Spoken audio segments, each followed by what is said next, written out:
Have you ever been in a crowded room and found it difficult to understand what someone's saying over the background noise?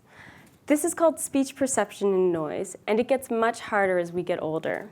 The loss of this ability can interfere with relationships and lead to depression and even cause a loss of independence as we get older. To make matters worse, hearing aids don't seem to help with this ability. So in terms of promoting healthy aging, this is something that we really need to deal with. So we need to better understand why this is happening and what we can do to prevent this loss. So as we age, the way that we hear changes. From the way sound is transmitted through our ears all the way up to how sound is represented in our brains. This pathway, from the ears to the brains, is called the central auditory processing pathway, and it relies on groups of brain cells to relay sound information that we hear to our brains so we can have our perception of sound, and that's our experience of hearing. Now, when we're younger, our brains are pretty good at this. So our brain cells fire very well. They send signals that correspond to the sound signals, so we're able to hear the sounds with relatively high fidelity.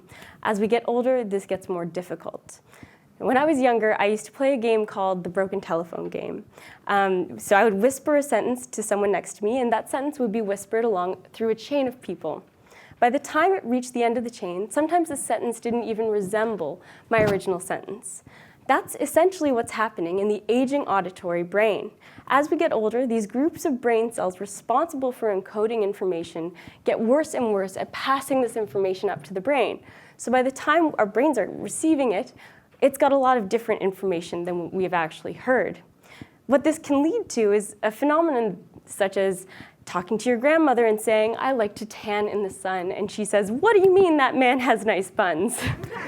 This is something we don't want. So what can we do to help?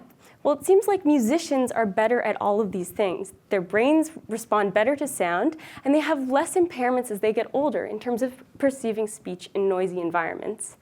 So what we wanted to do with this research is harness the capacity of musical experience to train the brain by teaching older people how to sing over the course of 10 weeks and seeing whether they showed improvements in these neural responses to sound. So we did this, we trained them, and choir participation is a lot of fun, I might add. And we've had improvements across all auditory measures as a result of our intervention. This is really exciting because it means that choir singing might actually improve the brain. My hope is that doctors will be prescribing singing for your hearing and for your brain as we get older, and we can improve the quality of life of aging individuals around the world. Thank you.